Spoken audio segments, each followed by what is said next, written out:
പരശുരാമന് മുമ്പ് കേരളം എന്ന് പറയുന്നത് എവിടെയാണ്? കേരളം എന്ന് പറയുന്നത് തമിഴ്നാട് പോലെയുള്ള ആ സ്ഥലം മാത്രമേ ഉള്ളൂ. ബാക്കിയെല്ലാം കടലിനടിയിലാണ്. അതെല്ലാം കടലിനടിയിലായിരുന്നു. അപ്പോൾ ആ ഭാഗത്ത് നിന്ന് തെക്ക് ഭാഗത്തേക്ക് കുറച്ച് കര ഉയർന്നു വന്നത് ഏതോ ഒരു സുനാമിയാണ്. ആ സുനാമിയുള്ള കാലത്ത് ചിലപ്പോൾ ഇവിടെ ഉണ്ടായിരുന്ന ഒരു മഹാനായിട്ടുള്ള വ്യക്തിയായിരിക്കും പരശുരാമൻ. നമ്മുടെയൊക്കെ DNA പാറ്റേൺ തപ്പി നോക്കിയാൽ അവസാനം പോയി എത്തുന്നത് ആഫ്രിക്കയാണെന്ന് പറയും. 7 ഭൂഖണ്ഡങ്ങൾ യോജിച്ചാൽ ഒരു ഐലൻഡായിട്ട് മാറും. ഐലൻഡിനെ പാൻജിയ ഐലൻഡ് എന്ന് പറയും. ഈ ഭൂമി എന്ന് പറയുന്നത് നമ്മൾ വിചാരിക്കുന്ന പോലെ ഒരു ഫുട്ബോൾ പോലെ സ്റ്റിച്ച് ചെയ്ത് വെച്ചിട്ടുള്ള ഒരു സംഭവമല്ല. സ്റ്റിച്ച് ചെയ്യപ്പെടാത്ത കുറേ സാധനങ്ങൾ കൂട്ടി വെച്ചിട്ട് അതിനെയൊക്കെ കളക്ട് ചെയ്തിട്ട് സെൻറ്ററിലേക്ക് ആകർഷിച്ച് നിൽക്കുന്നതുകൊണ്ട് ഇങ്ങനെ നിൽക്കുന്നതാണ്. അല്ലെങ്കിൽ പ്ലേറ്റ് മൂവ്മെൻറ്റ്സ് ഉണ്ടാവില്ലല്ലോ. മാപ്പൊക്കെ ഉണ്ടാക്കുന്ന സമയത്ത് നോർത്ത് ഇന്നതാണ്, സൗത്ത് ഇന്നതാണെന്നൊക്കെ പറയുമല്ലോ. ഇതൊന്നും നോർത്തും സൗത്തും ഒന്നും അല്ല. മാഗ്നറ്റിക് നോർത്ത് ഇന്നതാണ് 1970 എന്ന് പറഞ്ഞ് മാപ്പിൻ്റെ മുകളിൽ എഴുതും. എന്ന് പറഞ്ഞ അർത്ഥം 2000 ആകുമ്പോഴത്തേക്കും അത് നോർത്ത് മാറും. അങ്ങനെ മാറിക്കൊണ്ടേയിരിക്കുന്നു. ഭൂമി മാതാവാണെന്നാണ് പറയാം. മാതാവാണെങ്കിൽ അമ്മയ്ക്കൊരു ഹൃദയമിടിപ്പ് ഉണ്ടാവണമല്ലോ. നമ്മൾ കാല് വെക്കുന്നതിന് മുമ്പ് ചൊല്ലേണ്ട ഒരു മന്ത്രമുണ്ട്. Visat group of institutions Ernakulam ABC ടോക്കിലേക്ക് പ്രിയപ്പെട്ട പ്രേക്ഷകർക്ക് സ്വാഗതം. TPS നമസ്കാരം. നമസ്കാരം. കേട്ടാൽ കൗതുകം തോന്നുന്ന എന്നാൽ വളരെ യാഥാർത്ഥ്യ ബോധത്തോടടുത്ത് നിൽക്കുന്ന ഒരു ചോദ്യം ചോദിച്ചോട്ടെ. ഭൂമിക്കൊരു ഹൃദയമുണ്ടോ? തിരമാലകൾ ഹാർട്ട് ബീറ്റായിട്ട് കരുതാം. കണ്ടിന്യൂസ് നിർത്താതെ ഹൃദയമിടിപ്പ് പോലെ. അതുണ്ടാവാൻ കാരണമെന്ന് പറയുന്നത് ചന്ദ്രനാണ്. ചന്ദ്രൻ്റെ ആകർഷണ ശക്തി കൊണ്ടാണ്. തെർമോഹലൈൻ ഫെറോ മാഗ്നറ്റിക് ഫ്ലൂയിഡാണ് കടലിലെ വെള്ളം എന്ന് പറയാം. തെർമോ എന്ന് പറഞ്ഞാൽ ടെമ്പറേച്ചർ ഡിഫറൻസ് ഉണ്ട്. ഹലൈൻ എന്ന് പറഞ്ഞാൽ ഉപ്പാണ്. ഉപ്പുണ്ടാകുമ്പോൾ ഇലക്ട്രിസിറ്റി മാഗ്നറ്റിക് കണ്ടക്ടിവിറ്റി കൂടുതലാണ്. ഫെറോ ആണ്. കുറേ കെമിക്കൽ എലമെൻറ്റ്സ് അതിനകത്തുണ്ട്. അതിൽ അയൺ കണ്ടന്റ് വളരെ കൂടുതലാണ്. അയണും കണ്ടക്റ്റിംഗ് ആണ്. അതുകൊണ്ടാണ് ഈ കടലിന് ഇങ്ങനെ ഒരു സ്വഭാവം. അത് സ്ഥിരമായിട്ട് അടിച്ചുകൊണ്ടിരിക്കുന്ന 2 കാര്യങ്ങൾ. ഒന്ന് നമ്മുടെ ഹൃദയവും കടലുമാണ്. ശങ്കരൻ പറഞ്ഞിട്ടുള്ളത് മനം ദർപ്പണ സമാനം എന്നാണ്. മനസ്സ് ദർപ്പണം പോലെയാണ്. ദർപ്പണമാണ് 3 ചന്ദ്രൻ. സൂര്യൻ്റെ ദർപ്പണമായിട്ട് കാണുന്ന ചന്ദ്രനാണ് പ്രകാശം. അപ്പോൾ മനസ്സിൻ്റെ ഒരു സിംബോളിക് റെപ്രസെൻറ്റേഷനാണ് പിന്നെ ചന്ദ്രൻ. ചന്ദ്രൻ്റെ റെപ്രസെൻറ്റേഷൻ നമുക്ക് കടലിൽ കാണാം. ഞാൻ കൈലാസത്തിൽ പോയ സമയത്ത് എൻ്റെ കൂടെ ഒരു മട്ടോബ എന്ന് പറഞ്ഞ ഒരാളുണ്ടായിരുന്നു. അയാൾ ജപ്പാൻകാരനാണ്. Basically settled in America. അപ്പം ഞാൻ കൈലാസത്തിൽ നമ്മൾ പോകുമ്പോൾ ഈ ചന്ദ്രൻ ചെറുതായിട്ടല്ല കാണാം, വളരെ വലുതായിട്ടാണ് കാണാം. അപ്പോൾ ഞാൻ അദ്ദേഹത്തോട് പറഞ്ഞു എന്ത് ബ്യൂട്ടിഫുള്ളാണ് ഈ മൂൺ. ഉടനെ അയാൾ പറഞ്ഞത് ഇയാളാണ് മാനസിക പ്രശ്നം ഉണ്ടാക്കുന്ന ആൾ. ഓ ശരിയാണല്ലോ. എനിക്ക് പെട്ടെന്ന് ഉത്തരം കിട്ടിയില്ല. ലുണാറ്റിക്. അപ്പോൾ ആ മൂൺ വളരെ വലുതാവുന്ന ആ ഒരു സംഭവം നമ്മൾ അതിനെ അങ്ങനെ കാണുമ്പോൾ അദ്ദേഹം വളരെ എളുപ്പം പറഞ്ഞത് ഇയാളാണ് കടലിലൊക്കെ പ്രക്ഷോഭം ഉണ്ടാക്കുന്ന അറിയൂ. ഹാർട്ട് ബീറ്റ് കൂടുന്നത് പ്രക്ഷോഭങ്ങൾ കൂടുമ്പോഴും മാനസികാവസ്ഥ കൂടുമ്പോഴുമാണ്. അങ്ങനെ ഒരു ഫിലോസഫിക്കൽ സ്പിരിച്വൽ ആംഗിൾ ഭാരതീയ സങ്കല്പത്തിൽ ചന്ദ്രനെക്കുറിച്ച് പണ്ടേയുണ്ട്. സമാധിയുടെ അധിപനാണ് ശിവൻ. ശിവൻ കൊണ്ടു നടക്കുന്നത് ചന്ദ്രനെയാണ് തലയിൽ. കാരണം മനസ്സാണ് സമാധിയെ എത്തണമെങ്കിൽ നമ്മുടെ ഉദ്ധരേതാത്മനാത്മാനാം ആത്മാനം അവസാധയേത് ആത്മൈവ ഹ്യാത്മനോ ബന്ധു ആത്മൈവ രിപുരാത്മനഹ എന്നാണ്. മനസ്സും ബുദ്ധിയും ഒന്നായി മാറണം സമാധിയിലെത്തുമ്പോൾ. അത് മനസ്സും ബുദ്ധി ഉണ്ടാവരുതെന്നാണ്. അത് രണ്ടും ലയിച്ചിട്ട് ആത്മാവിലേക്ക് ചേരണം. അങ്ങനെയാണ് ഉദ്ധരേത് കയറ്റാൻ പറയുന്നത്. അങ്ങനെ സങ്കല്പം കൊണ്ട് വളരെ സമൃദ്ധമായ ഭാരതീയ സങ്കല്പമാണ്. പക്ഷേ ഈ ഒരു കൺസെപ്റ്റ് ഭാരതീയ സങ്കല്പമല്ല. ഈ സയൻസ് കമ്മ്യൂണിറ്റി ഒരു 10-100 വർഷം വളരെ സീരിയസ് ആയിട്ട് 60 വർഷം നോക്കുന്നതാണ് എന്തുകൊണ്ടാണ് അല്ലെങ്കിൽ എവിടെയാണ് ഭൂമിക്കൊരു ഹൃദയമുണ്ടെങ്കിൽ അത് വളരെ സിസ്മിക് വേവ് വൈബ്രേഷൻ എന്നൊക്കെ പറയാൻ വേണമെങ്കിൽ ആ റിതം കണ്ടുപിടിക്കുകയാണ്. എവിടെ നിന്നാണ് ഇതിൻ്റെയൊക്കെ ഒരു മിടിപ്പുണ്ടാവുന്നത്. അത് ആഫ്രിക്കൻ റീജിയനിൽ നമ്മുടെയൊക്കെ സങ്കല്പപ്രകാരം നമ്മുടെയൊക്കെ DNA പാറ്റേൺ തപ്പി നോക്കിയാൽ അവസാനം പോയി എത്തുന്നത് ആഫ്രിക്കയാണെന്ന് പറയും. പാൻജിയ മൂവ്മെൻറ്റ് നോക്കിയാൽ എല്ലാ ഭൂഖണ്ഡങ്ങളും യോജിച്ചു വെച്ചാൽ 7 ഭൂഖണ്ഡങ്ങൾ യോജിച്ചാൽ ഒരു ഐലൻഡായിട്ട് മാറും. ഐലൻഡിനെ പാൻജിയ ഐലൻഡ് എന്ന് പറയും. ആ കൺസെപ്റ്റ് ഒരു 200 കോടി വർഷങ്ങൾക്ക് മുമ്പ് അവിടെയായിരുന്നു. അതെവിടെയാണ് അതിൻ്റെ സെൻറ്റർ എന്ന് ചോദിച്ചാൽ ഇപ്പോഴും നമ്മൾ പറയാം ആഫ്രിക്കയാണ്. പക്ഷെ നമ്മൾ ഭൂമിയുടെ സെൻറ്റർ പറയുമ്പോൾ നമ്മളിപ്പം കൈലാസം എന്നൊക്കെ പറയും. ആ കൈലാസവും അതിൻ്റെ ഒരു ഭാഗമായിട്ട് അവിടെ ഉണ്ടായിട്ടുണ്ട്. അതുകൊണ്ട് ഇങ്ങനെ സെപ്പറേറ്റ് പോയതാണ്.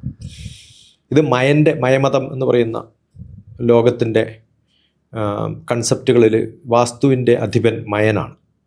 മയൻ അമേരിക്കയിലും കാണാം.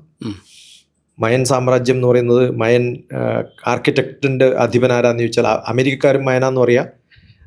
ശ്രീലങ്ക ഉണ്ടാക്കിയത് ആരാന്ന് ചോദിച്ചാൽ അത് മയനാണ്. അപ്പോൾ മയൻ എന്ന് പറയുന്ന മയമതം എന്ന് പറഞ്ഞൊരു പുസ്തകമുണ്ട്. പയ്യന്നൂർ കേശവനാചാര്യ എഴുതിയ, എൻ്റെ ഗുരുവാണ്. വാസ്തുവിൽ എൻ്റെ ഗുരു പയ്യന്നൂർ കേശവനാചാര്യാണ്. അദ്ദേഹം എഴുതിയ പുസ്തകമാണ് മയമതം. ഞാൻ എൻ്റെ ഡിപ്പാർട്ട്മെൻറ്റ് ഓഫീസിൽ മേടിച്ച് വെച്ചിട്ടുണ്ട്, ഡിപ്പാർട്ട്മെൻറ്റ് ഓഫ് സ്പേസിൽ പഠിക്കാനുള്ള താല്പര്യമുണ്ട്. അപ്പോൾ വളരെ കൺസെപ്ച്വലി നമ്മൾ കാണുമ്പോൾ ഈ ഹോൾ ഭൂമി എന്ന് പറയുന്നത്, രാവിലെ എഴുന്നേറ്റ് കഴിഞ്ഞാൽ നമ്മൾ കാല് വെച്ചിട്ട് ഭൂമി മാതാവാണെന്നാണ് പറയാം. മാതാവാണെങ്കിൽ അമ്മയ്ക്കൊരു ഹൃദയമിടിപ്പ് ഉണ്ടാവണമല്ലോ. നമ്മൾ കാല് വെക്കുന്നതിന് മുമ്പ് ചൊല്ലേണ്ട ഒരു മന്ത്രമുണ്ട്. സമുദ്ര വസനേ ദേവി വസതേ ദേവി, സമുദ്രം നിൻ്റെ കയ്യിലാണ്. അത് അമ്മയുടെ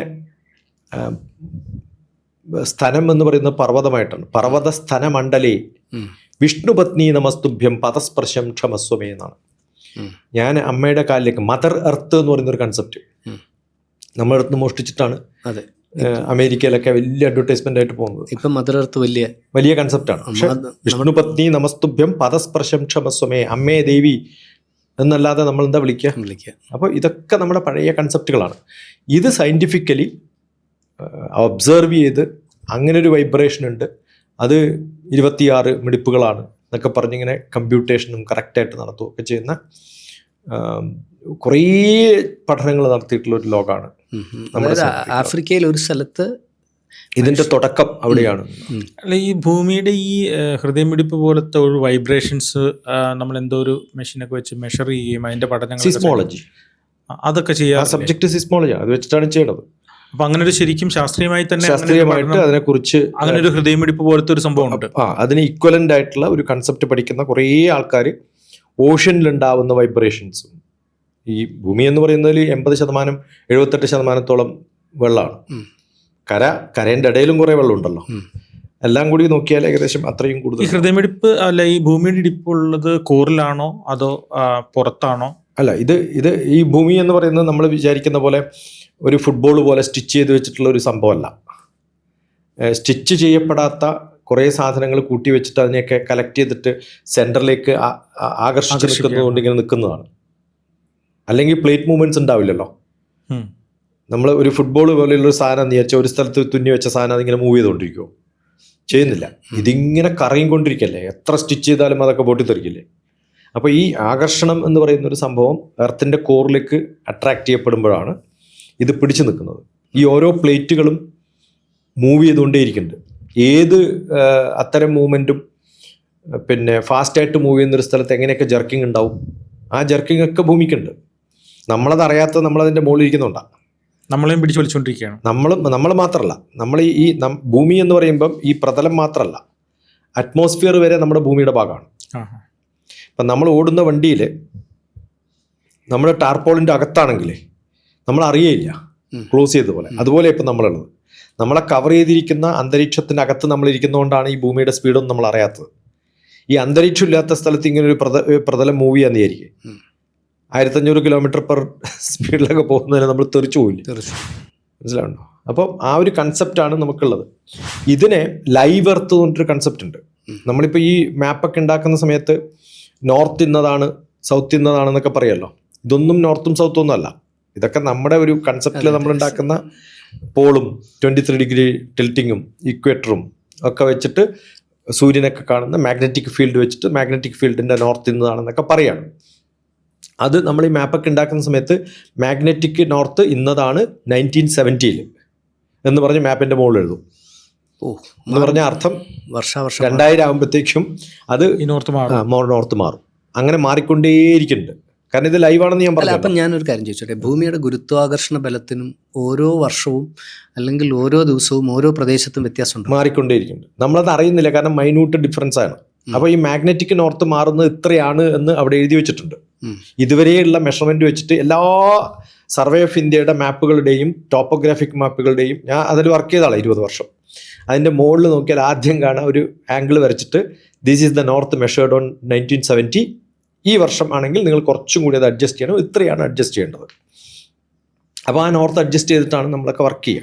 അപ്പോൾ കിഴക്കും പടിഞ്ഞാറും എല്ലാം മാറുന്നുണ്ട്. കിഴക്കും പടിഞ്ഞാറും ഇല്ലാന്നുള്ള കോൺസെപ്റ്റ് നിൽക്കുമ്പോൾ തന്നെ നമ്മൾ ഈ മാഗ്നറ്റിക് നോർത്ത് വെച്ചിട്ട് അതിൽ 90 ഡിഗ്രി വെച്ചിട്ടാണ് കിഴക്ക് പറയുന്നത്. സൗത്ത് ടു നോർത്തിൽ വെച്ചിട്ട് 90 ഡിഗ്രി വെക്കുമ്പോൾ ഇതാണ് ഈസ്റ്റ് എന്ന് പറയും. പക്ഷേ ഈസ്റ്റ് നമ്മളെ സംബന്ധിച്ചിടത്തോളം സൂര്യൻ ഉദിക്കുന്ന സ്ഥലമാണ്. അപ്പോൾ ഈ സൂര്യൻ ഉദിക്കുന്ന 23 ഡിഗ്രി അങ്ങോട്ടും ഇങ്ങോട്ടും മാറുന്നുണ്ട്, 23.5 ഡിഗ്രി. അപ്പം 47 ഡിഗ്രി മാറുന്നുണ്ട് സൂര്യൻ ഉദിക്കുന്നത്. അതുകൊണ്ടാണല്ലോ നമുക്ക് ചൂടും തണുപ്പൊക്കെ മാറുന്നത്. മാർച്ച് ആകുമ്പോഴത്തേക്കും പിന്നെ സൗത്തിൽ നിന്ന് മുകളിലേക്ക് പോയി. നമ്മുടെ സംക്രാന്തി എന്ന് പറഞ്ഞ് ജനുവരി 14 എന്തിനാ ആഘോഷിക്കണേ? സതേൺ ഹെമിസ്ഫിയറിൽ പോയിട്ടുള്ള സൂര്യൻ അത് മുകളിലേക്ക് മാറുന്ന ആ ടേണിങ്ങിനെയാണ് സംക്രാന്തി എന്ന് പറയാം. ആ സമയത്താണ് ഏറ്റവും നല്ല സമയം എന്നും ആ സമയത്തെ മരിക്കാവൂ എന്ന് വ്രതം എടുത്തിട്ടുള്ളതാണ് നമ്മുടെ ശാന്തനു മഹാരാജാവ്. ഭീഷ്മ പിതാമഹൻ നവംബർ 22 BC-യിൽ 3148 അദ്ദേഹം കിടക്കണത്. കൃത്യമായിട്ടുള്ള ഇയർ എനിക്ക് ഓർമ്മയില്ല, ഏകദേശം 3128 തോന്നുന്നു. ആ കിടന്ന സമയത്ത് യുദ്ധം കഴിഞ്ഞു, അദ്ദേഹം മരണം ഏറ്റെടുക്കുമ്പോൾ അയാൾ പറഞ്ഞത് സംക്രാന്തി വന്നാലേ എനിക്ക് മരിക്കണ്ടു, അല്ലെങ്കിൽ മോക്ഷം കിട്ടില്ല എന്ന് പറഞ്ഞ അയാൾ കിടക്കുകയാണ്. അങ്ങനെ കിടക്കുന്ന ശരശയിൽ കിടക്കുന്ന ചിത്രമാണല്ലോ നമ്മൾ സാധാരണ കാണാം ഭീഷ്മപിതാമഹൻ. അതുകൊണ്ടാണ്. അപ്പോൾ ആ ടൈം എത്രയോ കൊല്ലം മുമ്പ് മഹാഭാരതം എഴുതുമ്പം ഈ ടിൽറ്റിങ്ങനെ ഉണ്ട്, സൂര്യൻ 23.5 ഡിഗ്രി മാറുന്നുണ്ട്, ഇക്വേറ്ററിൽ നിന്ന് കണ്ടുപിടിച്ചിരിക്കുന്നു. അങ്ങനല്ലേ സംക്രാന്തി ഉണ്ടായിരുന്നു. അപ്പോൾ ഇതൊക്കെ നമ്മുടെ മാത്തമാറ്റിക്സ് കമ്പ്യൂട്ടേഷനും പണ്ട് കാലത്ത് എന്താണോ അത് സയൻറ്റിഫിക്കായിട്ട് ഇപ്പോൾ പ്രൂവ് ചെയ്തിട്ടുണ്ട്. അപ്പോൾ സയൻറ്റിഫിക്കായിട്ട് ഹൃദയമുണ്ട് എന്നുള്ളത് ആർക്കോ ഒരു സങ്കല്പത്തിൽ കിട്ടിയ സംഭവമൊന്നുമല്ല. സയൻസും അതുപോലെ തന്നെ. അല്ല, TPS ഈ പറഞ്ഞ കൂട്ടത്തിൽ ആഫ്രിക്കയിൽ ഒരു സ്ഥലത്ത് ഭൂമിക്ക് ഒരു ഹൃദയമിടിപ്പുണ്ട് എന്ന് പറഞ്ഞില്ലേ, എന്താണ് അതൊന്നുകൂടെ വ്യക്തമാക്കാമോ? ഈ GAIA ഗായിയ എന്ന് പറഞ്ഞിട്ടൊരു ഹൈപ്പോത്തിസിസ് ഉണ്ട്. ഹൈപ്പോത്തിസിസ് എന്ന് പറഞ്ഞാൽ ഈ കടലിങ്ങനെ പോകണമെങ്കിൽ ഏത് മൂവ്മെന്റിനും ഒരു സെന്റർ ഓഫ് ഒരു ഒറിജിൻ ഉണ്ടാവണം. ഏത് ചലനം, ഏത് വൈബ്രേഷൻ അത് എവിടെ നിന്നാണ് തുടങ്ങുന്നത് നമ്മൾ തപ്പി പോയി കഴിഞ്ഞാൽ ഒരു ഒറിജിൻ കണ്ടെത്തണം. അങ്ങനെ കണ്ടെത്തിയ ആ സംഭവങ്ങളുടെ ഒരു ഹൈപ്പോത്തിസിസ്. എല്ലാ സയൻസ് എക്സിബിഷനും അല്ലെങ്കിൽ സയൻസ് ഇൻവെൻഷൻസും ഹൈപ്പോത്തിസിലാണ് തുടങ്ങുക, എന്നിട്ട് പിന്നെ പ്രൂവ് ചെയ്യുക. ആ ഹൈപ്പോത്തിസ് ആണ് ഈ ഗയ ഹൈപ്പോത്തിസ് എന്ന് പറയുന്നത്. അത് ആഫ്രിക്കയുടെ സെൻട്രലാണെന്ന് പറഞ്ഞിട്ട് അവർ ഒബ്സർവേഷൻസ് തുടങ്ങി. ഈ വൈബ്രേഷൻസ് ഏറ്റവും കുറഞ്ഞ സ്ഥലവും കൂടിയ സ്ഥലവും ഒറിജിനും സോഴ്സും സിങ്കും എന്നൊക്കെയാ പറയാം. ഭൂചലനമായിട്ടൊന്നും ബന്ധമില്ല. ഭൂചലനം ഒക്കെ അതിന്റെ കൺസെപ്റ്റാണ്. കാരണം ഇങ്ങനെ ഒരു മൂവ്മെന്റ് ഉള്ളത് കൊണ്ടാണ് ഇടയ്ക്കൊന്ന് സടകുടഞ്ഞ് എഴുന്നേക്കാണ്. ഈ പ്ലേറ്റ് ഇങ്ങനെ മൂവ് ചെയ്യുന്ന സമയത്ത് നമ്മുടെ സുനാമി എന്ന് പറയുന്ന സാധനം, ഈ പ്ലേറ്റിൽ ഒരു പ്ലേറ്റ് കുറച്ച് താണാല് വെള്ളം കയറും. വെള്ളം ആ ഭാഗത്തേക്ക് ഇറങ്ങുമ്പോൾ മറ്റേ ഭാഗത്ത് വെള്ളം, നമ്മളിപ്പോൾ സുനാമി വന്നിട്ട് കടൽ കംപ്ലീറ്റ് കരയെ എടുത്തു കളഞ്ഞു എന്ന് പറയുന്നുണ്ടല്ലോ, ആ സമയത്ത് സാറ്റലൈറ്റ് ഉപയോഗിച്ചിട്ട് ആ ഭാഗത്തുള്ള എല്ലാ സ്ഥലങ്ങളുടെയും എവിടെയൊക്കെയാണ് ഫ്ലഡ് ഉണ്ടായെന്ന് കണ്ടുപിടിക്കാനുള്ള ആർത്തിയിൽ ഞാനിത് ചെയ്തിട്ടുണ്ട്. അത് ചെയ്ത സമയത്ത് മനസ്സിലാക്കുന്നത് ഒരു സ്ഥലത്ത് ഭൂമി കുറയുമ്പോൾ അപ്പുറത്ത് കയറി മറ്റേ സ്ഥലത്ത് വേറെ സ്ഥലത്ത് ഭൂമി കൂടും. അല്ല, ഈ വെള്ളം എന്ന് പറയുന്നത് എക്സ്ട്രാ വന്നിട്ട് കുറേ ഒഴിക്കുന്നതൊന്നും അല്ലല്ലോ ആരും. സുനാമി എന്ന് പറയുന്നത് എന്താ, ഒരു സ്ഥലത്തുള്ള വെള്ളം കുറച്ച് മാറും, കുറച്ച് കൂടും. കാരണം ഈ ഒരു പ്രതലം കുറച്ചിങ്ങോട്ട് ടിൽറ്റ് ചെയ്ത് കഴിഞ്ഞാൽ ഇവിടെ വെള്ളം കൂടും. അപ്പോൾ ആ സമയത്ത് മറ്റടുത്ത് വെള്ളം ഇറങ്ങണം. അപ്പം ഈ ഭൂമി മുഴുവൻ വെള്ളത്തിലാണ്ട് പോകുന്നതാണ് ലോകാവസാനം എന്ന് പറയുന്നതിൽ അർത്ഥമില്ലല്ലേ? ഇല്ല, അത് ലൈവാണ്. ലൈവ് എന്ന് പറഞ്ഞ അർത്ഥം ഭൂമി അങ്ങനെ മുക്കിക്കൊല്ലാൻ പറ്റുന്ന വെള്ളമൊന്നും ഇവിടെ ഉണ്ടാവില്ല. ഈ കരകൾ ഫുൾ താഴത്ത് പോട്ടെ. പക്ഷെ മനുഷ്യരില്ലാത്തൊരു സ്ഥലത്ത് എന്ന് വെച്ചാൽ ഭൂമിയുടെ കടലിന്റെ താഴത്തുള്ള ഒരു സാധനം, വലിയ കടലിലുള്ള വലിയൊരു ഐലൻഡ് അങ്ങനെ തന്നെ പൊങ്ങിയെന്ന് വിചാരിക്കും, എന്ത് പറ്റും? അവിടെയുള്ള വെള്ളം ബാക്കി എല്ലായിടത്തേക്കും പകരും. അപ്പോൾ മനുഷ്യനില്ലാത്തൊരു സ്ഥലം കരയാവും. മനുഷ്യനുള്ള എല്ലാ സ്ഥലവും വെള്ളത്തിൽ മുങ്ങിപ്പോവാനും പോരെ, ഇല്ലേ? നമ്മൾ പറയാറില്ലേ പരശുരാമൻ മഴുവെറിഞ്ഞിട്ടാണ് കേരളം ഉണ്ടായത്. അത് പണ്ട് പരശുരാമന് മുമ്പ് കേരളം എന്ന് പറയുന്നത് എവിടെയാ? കേരളം എന്ന് പറയുന്നത് തമിഴ്നാട് പോലെയുള്ള ആ സ്ഥലം മാത്രമേ ഉള്ളൂ. ബാക്കിയെല്ലാം കടലിനടിയിലാണ്. അതെല്ലാം കടലിനടിയിലായിരുന്നു. അപ്പോൾ ആ ഭാഗത്ത് നിന്ന് തെക്ക് ഭാഗത്തേക്ക് കുറച്ച് കര ഉയർന്നു വന്നത് ഏതോ ഒരു സുനാമിയാണ്. ആ സുനാമിയുള്ള കാലത്ത് ചിലപ്പോൾ ഇവിടെ ഉണ്ടായിരുന്ന ഒരു മഹാനായിട്ടുള്ള വ്യക്തിയായിരിക്കും പരശുരാമൻ. അങ്ങനെയുള്ള കൺസെപ്റ്റുകളാണ് നമ്മുടെ ഇതിഹാസ പുരാണങ്ങളിലൊക്കെ വരിക. അല്ലാതെ ഒരു ഒബ്സർവേഷനും ഇല്ലാതെ ഒരാൾക്കും ഒരു തോന്നലുകളും ഉണ്ടാവില്ല എന്നാണ്. നമ്മുടെ സ്വപ്നങ്ങൾ പോലും നമ്മൾ കണ്ടിട്ടുള്ളതിൻ്റെ ഒരു റിഫ്ലക്ഷനാണ്, റിപ്ലിക്കയാണ്. അപ്പോൾ അതുപോലെ ശാസ്ത്രത്തിലും ഇതുപോലെ തന്നെയാണ്. ശാസ്ത്രം എന്ന് പറയുന്നത് എപ്പോഴും ഏതോ ഒരാൾക്ക് തോന്നുന്ന ഒരു തോന്നലാണല്ലോ കണ്ടുപിടുത്തമായിട്ട് മാറുക. ആ ചിന്തകൾ ആർക്കെങ്കിലും ഉണ്ടാവണ്ടേ? ആ ഉണ്ടാവുന്ന സമയത്ത് ചിലപ്പോൾ എവിടെന്നെങ്കിലും കേട്ടിട്ടുണ്ടാവും, ചിലപ്പോൾ എവിടെയെങ്കിലും തോന്നലുണ്ടാവും, എവിടെ നിന്നാണ് ഈ തിര വരുന്നത് എന്ന് പറഞ്ഞ് എല്ലാവരും കൂടി തപ്പി നോക്കിക്കഴിഞ്ഞാൽ എവിടെ എത്തും? അങ്ങനൊരു സ്ഥലമുണ്ട്. അപ്പം നമ്മൾ പറയാറില്ല, നമ്മുടെ കോൺഷ്യസ്നെസ് എന്ന് പറയുന്നത് ഓരോ സെല്ലിലും ഉള്ളതാണ്. പക്ഷെ എന്നാലും എൻ്റെ ശരീരത്തിൽ എനിക്ക് ഏറ്റവും ഇഷ്ടപ്പെട്ട സ്ഥലം ഏതാണ്? ഞാനല്ല, അരവിന്ദോ ആശ്രമത്തിലെ സ്വാമി ഉണ്ടല്ലോ, അരവിന്ദോ സ്വാമി ചെയ്തിട്ടുള്ള വലിയൊരു കണ്ടുപിടുത്തമാണത്. എൻ്റെ ശരീരത്തിൽ എനിക്ക് ഏറ്റവും ഇഷ്ടപ്പെട്ട സ്ഥലം ഏതാണ്? ഇത്രയും പറയാൻ പറ്റുമോ? മനസ്സാണോ? അല്ല, ഹൃദയം. ഞാനിങ്ങനെ ഇതാണോ എന്നോട് എന്നെ അടുപ്പുള്ള സ്ഥലം, ഇതാണോ എന്നോട് എന്നെ അടുപ്പുള്ള സ്ഥലം, ഇതാണോ എന്നോട് അടുപ്പുള്ള സ്ഥലം, ഇതാണോ എന്നോട് അടുപ്പുള്ള സ്ഥലം, ചോദിച്ച് കുറേ പ്രാവശ്യം ചോദിച്ച് അവസാനം എത്തുന്ന സ്ഥലമാണ് ആജ്ഞാചക്രം എന്ന് പറയാം. നമ്മുടെ പുരികവും മൂക്കും ചേർന്നിട്ടുള്ള ഈ സ്ഥലമാണ്. അതുകൊണ്ടാണ് ഹിപ്നോട്ടൈസ് ചെയ്യുന്നവരൊക്കെ ഒരാളെ ഇപ്പം നമ്മളെ മാനേജ്മെൻറ്റിൽ മാർക്കറ്റിംഗ് പഠിപ്പിക്കുമ്പോൾ എവിടെ നോക്കിയിട്ട് സംസാരിക്കണം, ഒരാളെ വീഴ്ത്തണമെങ്കിൽ അങ്ങനെയാണല്ലോ മാർക്കറ്റിംഗ് ചെയ്യുക. അപ്പോൾ പുരികത്തിനും മൂക്കിനും ഇടയിൽ നോക്കിക്കഴിഞ്ഞാൽ നമ്മുടെ കോൺസെൻട്രേഷൻ കൂടും. അതുകൊണ്ടാണ് അവിടെ തണുപ്പിക്കാൻ വേണ്ടിയിട്ട് നമ്മൾ ചന്ദനം പുരട്ടുന്നത്. അതിനു വേണ്ടിയാണ് ചന്ദനം പുരട്ടുന്നത്. നമ്മുടെ ശരീരത്തിൽ ആകെ ആലേപനം ചെയ്യുന്നതിന് തുല്യമാണ് ഒരു പൊട്ട് അവിടെ ഒരു പൊട്ട് ഇവിടെ തൊടുന്നത്. എവിടെ തൊടണം? നമ്മൾ ഇങ്ങനെ തൊട്ടിട്ട് കാര്യമില്ല, ഇവിടെ കറക്റ്റായിട്ട് തൊടണം. അങ്ങനെ അത് തൊട്ട് കഴിഞ്ഞാൽ ഒരു കൂൾനെസ് ഉണ്ടല്ലോ. നമ്മളൊരാളെ ഹിപ്നോട്ടൈസ് ചെയ്യുന്ന സമയത്ത് അവിടെ തൊട്ടിട്ടാണ് തുടങ്ങുന്നത്. ഇതൊക്കെ എത്രയോ കണക്റ്റഡ് ആയിട്ടുള്ളൊരു തോന്നലാന്ന് അറിയിക്കണം. അപ്പോൾ എൻ്റെ ശരീരത്തിലും എനിക്കുള്ള ഒരു ഒറിജിൻ കണ്ടെത്താൻ കണ്ടുപിടിച്ചതുപോലെ ഈ ഭൂമി എന്ന് പറയുന്ന മാതാവിന്, ലൈവ് എർത്ത് എന്ന് പറയുന്ന എർത്തിന്, നേരത്തെ ചോദിച്ച സമയത്ത് നമ്മൾ പറഞ്ഞല്ലോ നോർത്ത് പോളും സൗത്ത് പോളും. ഇതിങ്ങനെ തിരിഞ്ഞ് അവസാനം നോർത്ത് പോൾ സൗത്ത് പോൾ ആയിട്ടുണ്ട്. അങ്ങനെ മറന്നുപോയ സമയത്ത് ഈ മാഗ്നറ്റിക് ഫീൽഡ് സെറ്റ് ചെയ്യാൻ മറന്നുപോയ ചില സ്ഥലമുണ്ട്. ഇങ്ങനെ തിരിയുന്ന സമയത്ത് മറന്നുപോയി. ഭൂമി തന്നെ ഫോർഗെറ്റ്ഫുൾനെസ് ഓഫ് എർത്ത് എന്നാ പറയാം. ഈ പറയുന്ന ഓരോ ടെക്നിക്കൽ ടേമും വെച്ചിട്ട് സെർച്ച് ചെയ്യണം. അത് കേട്ടിട്ട് വെറുതെ ഇത് മണ്ടത്തരാന്ന് പറയുന്നതിന് പകരം ഈ പറയുന്ന ടേമുകളൊക്കെ സയന്റിഫിക് ആയിട്ട് ഒബ്സർവേഷൻ നടത്തിയിട്ട് ഗവേഷണം നടത്തുന്ന കുറേ ആൾക്കാരുടെ നോളജ് നമ്മൾ കേട്ടിട്ടും വായിച്ചിട്ടും പഠിച്ചിട്ടും ഡിസ്കസ് ചെയ്തിട്ടും കാര്യമാണ് പറയുന്നത്. അപ്പോൾ ഒമാനിൽ സലാലയുടെ തൊട്ടടുത്തൊരു സ്ഥലത്ത് മലയാണ്. മലയുടെ മുകളിൽ നമ്മുടെ കാറ് വെച്ചാൽ സാധാരണ മലയുടെ മുകളിൽ താഴത്തോട്ടല്ലേ വരേണ്ടത്. ഇത് മലയുടെ മുകളിലേക്ക് ഓട്ടോമാറ്റിക്കായിട്ട് കയറി പോകും. വലിയ മലയല്ല കേട്ടോ, അങ്ങനെ സ്ഥലം വീഡിയോസ് ഞാൻ കണ്ടിട്ടുണ്ട്. അത് എന്തുകൊണ്ടാണ് അങ്ങോട്ട് പോണത്? അവിടെ ഈ എർത്ത് ഫോർഗെറ്റ്ഫുൾനെസ് കൊണ്ട് അവിടെ മാഗ്നറ്റിസം മറന്നുപോയി മാറ്റാൻ. അപ്പോൾ അത് ക്രോഡീകരിച്ചു പോയി. അങ്ങനെ ക്രോഡീകരിച്ച് പോയതുകൊണ്ട് അവിടെ ഡെൻസിറ്റി കൂടുതലാണ്, മാഗ്നറ്റിക് ഫീൽഡ് കൂടുതലാണ്. മാഗ്നറ്റിക് ഫീൽഡ് കൂടുതലാകുമ്പോൾ അതിനടുത്ത് വരുന്ന ഏത് മെറ്റാലിക് സാധനത്തെയും അങ്ങോട്ട് അട്രാക്ട് ചെയ്യും. കാറിൽ കുറേ മെറ്റൽ ഉണ്ടല്ലോ, അതാണ് കാരണം. അപ്പോൾ ഇതൊക്കെ നമുക്ക് ആലോചിക്കാൻ പോലും പറ്റാത്ത കാര്യങ്ങൾ. ഇപ്പോൾ ബർമുഡ ട്രയാങ്കിൾ എന്ന് പറയുന്നൊരു സംഭവം, ബാക്കി ഞാൻ പറഞ്ഞല്ലോ നേരത്തെ സോഴ്സും സിങ്കും പറഞ്ഞല്ലോ, അതിൽ ഈ ഇലക്ട്രോ മാഗ്നറ്റിക് എനർജിയുടെ ഫീൽഡിൽ മാഗ്നറ്റിക് എനർജി ഉള്ളതുപോലെ നോർത്ത് പോൾ സൗത്ത് പോൾ, അതിന് എപ്പോഴും മാഗ്നറ്റിക് എനർജിയുടെ 90 ഡിഗ്രിയാണ് ഇലക്ട്രിക് എനർജി. ആ ഇലക്ട്രോ മാഗ്നറ്റിക് എനർജിയാണ് ഈ മൂവ്മെൻറ്റ്സിനൊക്കെ കാരണം. എവിടുന്നോ ഒന്ന് തുടങ്ങിക്കഴിഞ്ഞാൽ പിന്നെ അത് കണ്ടിന്യൂസ് ആയിട്ട് പോകുന്നത് ഇത്തരം ഒരു സംഭവമാണ്. അപ്പോൾ അതിൽ ഈ ഇലക്ട്രോ മാഗ്നറ്റിക് എനർജിയിൽ ഈ 90 ഡിഗ്രി അങ്ങോട്ട് പോകുന്ന ആ എനർജിയിൽ ചില സ്ഥലത്തൊക്കെ ഒരു ട്രയാങ്കുലർ ഫോം വരും. അതാണ് ബർമുഡ ട്രയാങ്കിൾ എന്ന് പറയുന്നത്. രണ്ട് ഭാഗത്തേക്ക് പോകുന്ന സമയത്ത് അത് പുള്ളി ചെയ്യുന്ന സമയത്ത് കിട്ടുന്ന ഒരു ഇക്വിലിബ്രിയം കിട്ടുന്ന ഒരു സ്ഥലം. അത് ചിലപ്പോൾ സിങ്ക് ആവാം, ചിലപ്പോൾ സോഴ്സ് ആവാം. അല്ല, അത് ഈ ബർമുഡ ട്രയാങ്കിളിൽ ശരിക്കും ബർമുഡ ട്രയാങ്കിളിനെ പറ്റി നമ്മൾ ഒരുപാട് കേട്ടിട്ടുണ്ട്. കപ്പൽ പോയിട്ടുണ്ട്, പിന്നെ ഫ്ലൈറ്റ് പോയിട്ടുണ്ട്, മിസ്സായിട്ടുണ്ട്. അതിൽ പോയാൽ കിട്ടില്ല. മാഗ്നറ്റിക് ഫീൽഡാണ്, അല്ല എന്നാലും സ്ഥലമാണ്. അത് കടലിലാണല്ലോ. കടലിന്റെ നടുക്കുള്ള ഇത് താഴേക്ക് കൊണ്ടുപോയി ഇത് എങ്ങോട്ട് കൊണ്ടുപോകണം? അതാ പറഞ്ഞത്. താഴത്ത് പോയി കഴിഞ്ഞാൽ നമ്മൾ ഈ പുറമെ കാണുന്ന നമ്മുടെ ഒരു സുനാമി പറഞ്ഞല്ലോ, വയനാട്ടിലൊരു ഫ്ലഡ് വരുന്ന സമയത്ത് എന്തൊക്കെ സാധനങ്ങൾ എവിടെയൊക്കെയാണ് പോയത്, അല്ലെങ്കിൽ ഒരു ലോറി പോയാൽ അത് എവിടെയാണെന്ന് മിസ്സായതെന്ന് തപ്പിക്കണ്ടുപിടിക്കാൻ എത്രയോ ദിവസങ്ങളെടുത്തു. അതിൻ്റെ ഒരു 10 ഇരട്ടി വലുപ്പത്തിൽ ഒഴുകുന്ന നദികൾ കടലിൻ്റെ താഴത്തുണ്ട്. നമ്മൾ വിചാരിക്കുന്ന കടലിൽ ഈ വെള്ളം ഇങ്ങനെ നിൽക്കുന്ന ഒരു പാത്രത്തിൽ വെച്ച വെള്ളം പോലെ ഇങ്ങനെ അങ്ങോട്ട് പോകുന്നതല്ല. അല്ല, അതിനകത്ത് ഒഴുകുന്ന നദികൾ, വലിയ പർവ്വതങ്ങൾ, നമ്മൾ ഈ ഭൂമിയുടെ പുറത്ത് കാണുന്ന അത്രയും ഈക്വലൻ്റ് ആയിട്ടുള്ള, അത്രയും പവർഫുൾ ആയിട്ടുള്ള വലിയ നദികൾ ഗർത്തങ്ങളിലേക്ക് ഒഴുകുകയും അവിടുന്ന് വെള്ളച്ചാട്ടമായിട്ട് മാറുകയും അങ്ങനെ സർക്കുലേറ്റ് ചെയ്യുന്നത് കൊണ്ടാണ് ഈ സോൾട്ടൊക്കെ ഇങ്ങനെ മൂവ് ചെയ്ത് നിൽക്കുന്നത്. അല്ലാതെ അനങ്ങാണ്ട് വെച്ചിരിക്കുന്ന ഒരു സോൾട്ട് വെച്ചാൽ കുറച്ചു കാലം കഴിയുമ്പം അത് കട്ടയായി പോകും, പറയായി പോകും. അതിങ്ങനെ മൂവ് ചെയ്തുകൊണ്ടിരിക്കുന്നുണ്ട്.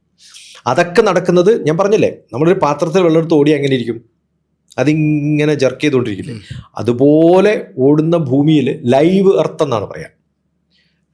ലൈഫ് ഉണ്ട് അതിനകത്ത്. അതിന് നമ്മൾ പറയുന്ന ഭൂമി, അതിൻ്റെ മുകളിൽ വെള്ളം, അതിൻ്റെ മുകളിൽ ഭൂമി എന്ന് പറയുമ്പം അവിടെ തീർന്നില്ല, വായു, ആകാശം, അതിനുള്ള ഒരു ഈതർ സ്പേസ്. ആ സ്പേസ് എന്ന് പറയുന്നത് ഈ കൺസെപ്റ്റിനൊക്കെ ഉള്ള ഒരു കോൺഷ്യസ്നെസ്. ഈ നമ്മളുടെ സാറ്റലൈറ്റ്സ് ഒക്കെ നിൽക്കുന്നത് ഈ സ്പേസിലാണ്. ഈ 140 ഡിഗ്രി വരെയാണ് അറ്റ്മോസ്ഫിയർ. അതിനും അപ്പുറത്തുള്ള 140 കിലോമീറ്റർ അതുവരെയാണ് ആവഹ പ്രവഹ ഉദ്വഹസ്തത പരിപൂർവക വഹൗ, അങ്ങനെയൊക്കെയാണ് ലെയേഴ്സ് പറയാം. അതിനൊക്കെ അപ്പുറത്താണ് ആര്യഭടന്റെ കൺസെപ്റ്റാണ് 140 കിലോമീറ്റർ. അദ്ദേഹം അളന്നിട്ടുണ്ടെന്ന് 140-152 കിലോമീറ്റർ ഒക്കെയാണെന്ന് പറഞ്ഞു. ഇപ്പോഴും ലോകം നമ്മൾ പണ്ടെപ്പോഴും എഴുതിയിട്ടുള്ള ആര്യഭടൻ എഴുതിയിട്ടുള്ള അത്ര തന്നെയാണ് ഇപ്പോഴും. അത് എന്നിട്ട് സായിപ്പ് നമ്മളെ സ്ട്രാറ്റോസ്ഫിയർ, അറ്റ്മോസ്ഫിയർ എന്നൊക്കെ പറഞ്ഞ ആ സാധനമാണ്. എങ്ങനെയാണ് ആ സമയത്ത് അളക്കാൻ പറ്റിയത്? ആ സമയത്ത് അന്നത്തെ സാധനമൊക്കെ സായിപ്പ് മനസ്സിലാക്കിയിട്ട് അവന്റെ അതാ ഞാൻ പറഞ്ഞത്. ഇത് എങ്ങനെയാണ് കണ്ടുപിടിച്ചത് എന്ന് ചോദിച്ചു കഴിഞ്ഞാൽ ഒറ്റ ഉത്തരേ ഉള്ളൂ, മലയാളത്തിലെ 2ാമത്തെ അക്ഷരം മായ. അത് വലിയൊരു അത്ഭുതമാണ്. വാ എന്ന് ഇപ്പൊ പറയില്ല, വോ എന്നൊക്കെ പറയില്ല, തന്നെയാണത്. ആ ഒരു കൺസെപ്റ്റിൽ മനുഷ്യന്മാർ ഇത് കണ്ടുപിടിച്ചിട്ടുള്ള അതേ ഹൈറ്റ് എന്ന് പറയുന്നതിൻ്റെ മുകളിൽ മാത്രമേ ഏത് സാധനത്തിനും നിൽക്കാൻ പറ്റുള്ളൂ, അല്ലെങ്കിൽ അട്രാക്ട് ചെയ്യപ്പെടും. അറ്റ്മോസ്ഫിയറിന് പുറത്തായാൽ പിന്നെ അത് ഫ്രീ സ്പേസിലാണ്. ആ ഫ്രീ സ്പേസിലാണ് നമ്മളിടുന്ന പിന്നെ സ്പേസ് ഷട്ടിലായാലും അല്ലെങ്കിൽ ലാബുകളായാലും അതിനും മുകളിലൊരു 500 കിലോമീറ്ററിലൊക്കെയാണ് നമ്മുടെ സാറ്റലൈറ്റ് നിൽക്കുന്നത്, റിമോട്ട് സെൻസിങ് സാറ്റലൈറ്റ്സ്.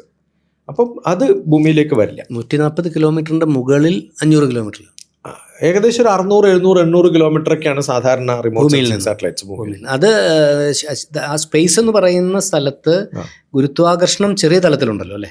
അവിടെ എല്ലാ ഗ്രഹങ്ങളുടെയും ആകർഷണമുണ്ട്. ഇപ്പം ഞാൻ പറഞ്ഞല്ലോ, ഭൂമിയിൽ ചന്ദ്രന്റെ ഇൻഫ്ലുവൻസ് ആണ് തിരമാലയായിട്ട് മാറുന്നത്. അപ്പൊ ഭൂമിയുടെ ആകർഷണം കൂടാതെ ചന്ദ്രന്റെ ആകർഷണം കൂടി ഉണ്ടല്ലോ. അതുപോലെ ഓരോ പ്ലാനറ്റ്സിന്റെയും ഉണ്ട്. അങ്ങനെ എല്ലാ പ്ലാനറ്റ്സിന്റെയും ആകർഷണ വലയത്തിലാണ് നമ്മളിരിക്കുന്നത്. ചെറിയ ചെറിയ എഫക്റ്റുകളെ ഉണ്ടാവുള്ളൂ. ആ ഏതൊക്കെ ഗ്രഹങ്ങളാണോ നമ്മളെ ചെയ്യുന്നത് അതൊക്കെ കൂടിയിട്ടാണ് നമ്മുടെ ആസ്ട്രോളജിക്കൽ ചാർട്ട്. അതായത് ജലാംശം എവിടെയുണ്ടോ അവിടെ എല്ലാം ചന്ദ്രൻ സ്വാധീനം. എവിടെ ഫെറോ മാഗ്നറ്റിക്, ജലം മാത്രം വേണമെന്നില്ല, എല്ലാ മെറ്റലിനും മാഗ്നറ്റിക് എഫക്റ്റ് ഉണ്ട്. അല്ല, അപ്പൊ ചന്ദ്രൻ നമ്മളെ സ്വാധീനിക്കുന്നത് നമ്മളെ സ്വാധീനിക്കുന്നത് നമ്മുടെ ശരീരത്തിലുള്ള ബ്ലഡ് എന്ന് പറയുന്നത് ഇതേപോലെ ഫെറോ മാഗ്നറ്റിക് ഫ്ലൂയിഡ് ആണ്. അതും നോൺ ന്യൂട്ടോണിയൻ ആണ്.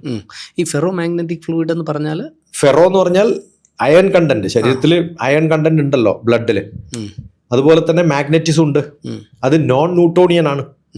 ന്യൂട്ടോണിയൻ എന്ന് പറഞ്ഞാൽ എല്ലാ സാധനവും താഴത്തേക്ക് വീഴുന്നതാണ്. അങ്ങനെ വീഴാത്തൊരു സാധനമാണ് ബ്ലഡ്. അതുകൊണ്ടാണ് ഇതിങ്ങനെ മേപ്പോട്ടൊക്കെ ഓടുന്നത്. മേപ്പോട്ടൊക്കെ ഈ ഫ്രീ ഫ്ലോ ഉണ്ടാവുന്നത് കാപ്പിലറി മോഷൻ ആണ്. അതിന്റെ നോൺ ന്യൂട്ടോണിയൻ ഫ്ലൂയിഡ് എന്നാണ്. ശരീരത്തിൽ നിന്ന് പുറത്തു വന്നാൽ താഴേക്ക് വീഴുന്നുണ്ടല്ലോ. താഴത്തേക്ക് വീഴുന്നതും വളരെ സ്ലോ ആയിട്ടാണ്. വെള്ളം ഒഴുകുന്നത് പോലെ അല്ലല്ലോ നെയ്യ് ഒഴുകുക. നെയ്യ് ഒഴുകുന്നത് പോലെ അല്ലല്ലോ പിന്നെ വിളക്കെണ്ണ ഒഴുകുക. വെള്ളെണ്ണ എന്ന് പറയുന്ന സാധനത്തിന് അതിന് വിസ്കസ് ഫ്ലൂയിഡ് എന്നാ പറയാം. ഇതൊക്കെ ഫിസിക്സാ, ഇതൊക്കെ ടെക്നോളജിക്കൽ ടേംസ് ഞാൻ പറയുന്നത്. വളരെ മിനിമം ഉപയോഗിച്ച് പറയാൻ ശ്രമിക്കുമ്പോഴാണ് ഇങ്ങനെ ഡയലൂട്ട് ആക്കുന്നത്. വിസ്കോ എലാസ്റ്റിക് ഫ്ലൂയിഡ് എന്നാണ് അതിൻ്റെ പേര്. നോൺ ന്യൂട്ടോണിയൻ ഫ്ലൂയിഡ് ആണ് അതിൻ്റെ പേര്. അതിന് വിസ്കോസിറ്റി കൂടുന്ന സമയത്ത് മെമ്മറി ലെസ് ഫ്ലൂയിഡ് എന്നാ പറയാം സാധാരണ വെള്ളം. ഇതിന് മെമ്മറി ഉള്ള ഫ്ലൂയിഡ് എന്നാ പറയാം. ആ മെമ്മറി ഉള്ള ഫ്ലൂയിഡ് എന്ന് പറയുന്നത് അതിന് ഒരു ഒരു ഒരു ഇങ്ങനെ പാരലലി ഒഴുകിക്കൊണ്ടിരുന്നാൽ പെട്ടെന്ന് അതിന് വെർട്ടിക്കലി ഡൗൺ ആയി കഴിഞ്ഞാൽ അതങ്ങോട്ട് വീഴില്ല. ഇപ്പം സാധാരണ ഒരു കുപ്പിയിൽ വെള്ളം എടുത്തിട്ട് നമ്മളിങ്ങനെ ഡൗൺ ആക്കി കഴിഞ്ഞാൽ ഉടനെ വെള്ളം ഒഴുകും. ഇത് നെയ്യാണെങ്കിൽ നേരെ കുത്തനെ പിടിച്ചാലും അതിങ്ങനെ ആലോചിക്കും ഒഴുകണോ വേണ്ടയോ. അപ്പോൾ ആലോചനയുള്ളൊരു ഫ്ലൂയിഡാണ് ഏത് നെയ്യ്. അതുപോലെയാണ് ബ്ലഡും. അപ്പം നമ്മൾ കിടന്നുറങ്ങുന്ന സമയത്ത് എഴുന്നേക്കാൻ എന്തുകൊണ്ടാണ് മടിയെന്ന് ചോദിച്ചാൽ അതെൻ്റെ കുഴപ്പമില്ല, ബ്ലഡ് നോൺ ന്യൂട്ടോണിയൻ ആയതുകൊണ്ടാണ്. കാരണം അതിന് ഇങ്ങനെയാണ് കിടക്കുന്നത് എന്നുള്ളൊരു ബോധം ഉണ്ടല്ലോ. അതാണ് ഈ എഴുന്നേറ്റ അവിടെ നമുക്ക് കുറച്ചു നേരം കഴിഞ്ഞ മൂടൊക്കെ. അത് ഈ കിടന്നെടുത്തുനിന്ന് ഹൊറിസോണ്ടൽ പൊസിഷനിൽ നിന്ന് വെർട്ടിക്കൽ ആകുമ്പോഴത്തേക്കും പതുക്കെ അത് തോന്നലുണ്ടാവില്ല. അങ്ങനെ അല്ല, വെള്ളം പോലെയാണ് ക്വാളിറ്റി, നോൺ ന്യൂട്ടോണിയൻ അല്ലാന്നിരിക്കും. എഴുന്നേൽക്കുന്ന സമയത്ത് ബ്ലഡൊക്കെ പടയാന്നുണ്ടെങ്കിലും ഇങ്ങോട്ട് ഒഴുകില്ല. അങ്ങനെ ഒഴുകാൻ പാടില്ല. അത് കാപ്പിലറി മോഷനാണ് ഒരു കാര്യം. കാപ്പിലറി മോഷൻ എന്ന് പറഞ്ഞാൽ നമ്മൾ ഒരു ഇതിലൊരു സ്ട്രോ ഇട്ടിട്ടൊന്ന് താഴത്തോട്ട് വെച്ച് കഴിഞ്ഞാൽ മുകളിലേക്ക് വെള്ളം വരുമല്ലോ അല്ലേ. എണ്ണ ഒഴിച്ചിട്ട് തിരി തെളിയിക്കുമ്പോൾ എന്താ പറ്റുക, ആ തിരിയുടെ മുകളിലൂടെ ഇങ്ങനെ കയറിപ്പോവും. അപ്പോൾ ലിക്വിഡ് എപ്പോഴെങ്കിലും എർത്തിന് എഗെയിൻസ്റ്റ് ആയിട്ട്, ഗ്രാവിറ്റിക്ക് എഗെയിൻസ്റ്റ് ആയിട്ട് ഒഴുകുമെന്ന് ചോദിച്ചാൽ നമ്മൾ സ്ഥിരം കാണുന്നുണ്ട്. ആ എണ്ണ ഫുൾ തീരുന്നത് വരെ തിരി തെളിയുന്നില്ലേ? തെളിയുന്നുണ്ട്. അപ്പൊ ഏത് വഴിയാ പോണത്? കാപ്പിലറി പോർഷനാണ്. അത് മെമ്മറി ഉണ്ടെന്നാ പറയാം. അതിന് മുമ്പ് എണ്ണ എവിടെയാ ഒഴുകിയതെന്ന് എണ്ണക്ക് അറിയുന്നത് കൊണ്ടാണ് അതിന്റെ പിന്നാലെ ഒഴുകിക്കൊണ്ടേയിരിക്കുന്നത്. അതുകൊണ്ടാണ് തിരി സാധാരണ തെളിയിച്ചാൽ അത് തെളിയില്ല. അതേസമയത്ത് എണ്ണയിൽ മുക്കിയിട്ടൊന്നും തെളിയിച്ചാലോ ഓ ഇതുവഴിയാണ് എൻ്റെ കൂട്ടുകാരൻ പോയിട്ടുള്ളതെന്ന് ഞാനും അതുവഴി പോവാം. മുമ്പേ ഗമിക്കുന്ന ഗോവു തൻ്റെ പിമ്പേ ഗമിക്കുമ്പോൾ ഗോക്കളല്ല എന്ന് പറഞ്ഞ പോലെ ഈ മെമ്മറി ഉള്ള ഫ്ലൂയിഡിന് അങ്ങനെ ഒരു ഗുണമുണ്ട്. അതിങ്ങനെ പിന്നാലെ ഒഴുകി ഒഴുകി ഒഴുകി കയറിപ്പോയിക്കോളും. ഇതൊക്കെ വലിയ കൺസെപ്റ്റാണ്. അങ്ങനെയുള്ള ലിക്വിഡ് ഉള്ള സ്ഥലമാണ് ഈ ഭൂമിക്ക് ചുറ്റും. ഇത് വെള്ളത്തിനും ആ മെമ്മറി ഉണ്ട്. ഈ സോൾട്ട് ഉള്ളതുണ്ട്, ഫെറോ മാഗ്നറ്റിക് ആകുമ്പോഴുണ്ട്. ഇതൊക്കെ ഈ ക്വാളിറ്റി ഉണ്ടപ്പോഴുണ്ട്. പ്യുവർ വാട്ടറിന് അത് കുറവാണ്. അതിൽ ഓരോ തരത്തിൽ അതിന് മാഗ്നറ്റിസം കൂടുമ്പോൾ അതിനുള്ള ഒരു ഗുണം ഉണ്ടാവും. വളരെ വ്യക്തമായിട്ട് ഇപ്പം നമ്മൾ ഈ ഇതൊക്കെ കോൺഷ്യസ്നെസ് ഓഫ് എർത്ത് എന്നാ പറയാം. എർത്തിനൊരു കോൺഷ്യസ്നെസ് ഉണ്ട്. ആ കോൺഷ്യസ്നെസ് വെച്ചിട്ടാണ് ഇതിങ്ങനെ മൂവ് ചെയ്യുന്നത്. നമ്മുടെ ശരീരത്തിൽ ഓരോ സെല്ലുകൾക്കും കോൺഷ്യസ്നെസ് ഉള്ളതുപോലെ എർത്തിനും ഒരു കോൺഷ്യസ്നെസ് ഉണ്ട്. ആ കോൺഷ്യസ്നെസ് ആണ് ലോകത്തിൻ്റെ നമ്മൾ പറയാറില്ല സ്പന്ദനം, ഭൂമിയുടെ സ്പന്ദനം എനിക്ക് മനസ്സിലാവും. അത് ഈ പഞ്ചഭൂതാത്മകമാണ്. അത് ഭൂമിക്കുണ്ട്, വെള്ളത്തിനുണ്ട്, വായുവിനുണ്ട്, അതുപോലെ തന്നെ ഫയറിനുണ്ട്, എയറിനുണ്ട്, ആകാശത്തിനുണ്ട്. അതിന് ഓരോ കൺസെപ്റ്റിനും വ്യത്യസ്തമായ ചിന്തകളും ഗുണങ്ങളും ഫ്ലെക്സിബിലിറ്റി ഉള്ളതാണ് വെള്ളം. പ്യൂരിഫിക്കേഷൻ ഉള്ളതാണ് ഫയർ. അങ്ങനെ ഓരോന്നിനും അതിൻ്റെതായ മണവും ഗന്ധമുള്ളതാണ്. ഇന്ദ്രിയങ്ങളുമായിട്ട് ബന്ധമുണ്ട് പഞ്ചഭൂതാത്മകമായിട്ടുള്ള സംഭവങ്ങൾ. നല്ല മഴ പെയ്യുന്ന സമയത്ത് നമുക്ക് മണം വരും. എന്തിൻ്റെ മണമാണ് വരുന്നത്? മണ്ണിൻ്റെ മണമാണ്. മണ്ണിന് മണമുണ്ട്, പക്ഷെ ആ വെള്ളം ഒഴിച്ചാലേ മണം വരുള്ളൂ. അപ്പോൾ കൺസെപ്റ്റുകൾ ആലോചിച്ച് നോക്കണം. നമ്മുടെ ഇന്ദ്രിയങ്ങളെ വല്ലാതെ ഇൻഫ്ലുവൻസ് ചെയ്യുന്നതാണ് പഞ്ചഭൂതാത്മകം. അപ്പോൾ ഈ ഹാർട്ട് ബീറ്റ് മാറുന്ന സമയത്ത് അതിന് ഭൂമിയുമായിട്ടുള്ളൊരു ടച്ച്. ലോകം ഫുൾ ഡെവലപ്പ് ചെയ്തിട്ടും ബ്രിട്ടീഷുകാർ ഭരിച്ചിട്ടും എന്തുകൊണ്ട് ആഫ്രിക്ക മാറിയിട്ടില്ല എന്ന് ചോദിച്ചാൽ അവർക്കിപ്പോഴും മണ്ണിൻ്റെ മണമുണ്ടെന്നുള്ളതാണ്. മനസ്സിലാവുന്നുണ്ടോ? അപ്പോൾ ഇത് എങ്ങനെ സൈക്കോളജിക്കലി നമ്മുടെ ബ്രെയിൻ വൈബ്രേഷൻസിനെ അത് ഇൻഫ്ലുവൻസ് ചെയ്യുമോ, അത് നമ്മുടെ ഫീലിങ്സിനെ ഇൻഫ്ലുവൻസ് ചെയ്യുമോ, നമ്മുടെ സോഷ്യലൈസേഷനെ ഇൻഫ്ലുവൻസ് ചെയ്യുമോ, ഇതൊക്കെ പഠിക്കുന്ന സോഷ്യൽ സയൻറ്റിസ്റ്റുകളുണ്ട്. ഒന്ന് ബേസിക് പ്യൂർ സയൻസ്, മാഗ്നറ്റിസവും ഫിസിക്സും വെച്ചിട്ട് ഈ പറയുന്ന കൺസെപ്റ്റുകളൊക്കെ വെച്ചിട്ട് അത് സോഷ്യൽ സയൻറ്റിസ്റ്റുകൾ ഹ്യൂമൻ നേച്ചറിൻ്റെ പഠനങ്ങളും ഗവേഷണങ്ങളും മാറ്റങ്ങളും ഒക്കെ വരുമ്പോൾ ഇപ്പോഴും എർത്ത്ലി മാൻ, പഞ്ചഭൂതാത്മകമായിട്ട് ജീവിക്കാൻ ആഗ്രഹിക്കുന്ന ജനങ്ങൾ ആരാണെന്ന് ചോദിച്ചാൽ നമ്മൾ കാണാൻ പറ്റുക. അതുകൊണ്ടല്ലോ നമ്മൾ ഡെവലപ്ഡ് അല്ല എന്നൊക്കെ നമ്മൾ പറയുന്നത്. ആന്ത്രോപോളജിക്കലായിട്ട് മാറ്റം വരുന്ന ലോകത്തിൽ ആരെങ്കിലും ഗവേഷണം നടത്തണമെങ്കിൽ ഇന്നിപ്പം ഇവിടെ പറ്റില്ല. ഇത് മോഡിഫൈഡ് ആന്ത്രോപോളജിയാണ്. അവിടെ അങ്ങനെയല്ല. ഇത് ഇൻഫ്ലുവൻസ്ഡ് ആയിട്ടുള്ള ആന്ത്രോപോളജിയാണ്. നോർമൽ നാച്ചുറൽ ലൈഫ് കാണണമെങ്കിൽ അത്തരം സ്ഥലങ്ങളിലേക്ക് പോകണം. അങ്ങനെ അത് ജിയോഗ്രഫിക്കൽ സെൻറ്റർ എന്ന് പറയുന്നത് എൻറ്റയർലി ഡിഫറെൻ്റ് ആണ്. ഇപ്പം നമ്മൾ ഗ്രീൻവിച്ച് നോക്കിയിട്ടാണ് ഈസ്റ്റും വെസ്റ്റും നോർത്തും ഒക്കെ ഈസ്റ്റും വെസ്റ്റും പറയുന്നത്. പണ്ട് കാലത്ത് പറഞ്ഞിരുന്നത് നമ്മുടെ ശ്രീലങ്കയിൽ നിന്നും മേരുപർവ്വതത്തിലേക്ക് കൈലാസത്തിലേക്കുള്ളൊരു നാട വെച്ചാൽ അവിടെയാണ് ഈസ്റ്റും വെസ്റ്റും. അപ്പോൾ എത്രയോ കാലം മുമ്പ് ബ്രിട്ടീഷുകാർ ഗ്രീൻവിച്ച് കണ്ടുപിടിക്കുന്നതിന് മുമ്പ് ഒരു 0 ലോഞ്ചിറ്റ്യൂഡ് വേണം റൈറ്റിലേക്ക് പോകുന്നതും അല്ലെങ്കിൽ അപ്പുറത്തേക്ക് വലത്തോട്ട് പോകുന്നതും ഇടത്തോട്ട് പോകുന്നതും ഇന്നതാണ് ഈസ്റ്റും വെസ്റ്റും എന്ന് പണ്ട് കാലത്ത് ഡിഫൈൻ ചെയ്തിട്ടുള്ളത് നമ്മുടെ സെൻറ്റർ വെച്ചിട്ടാണ്.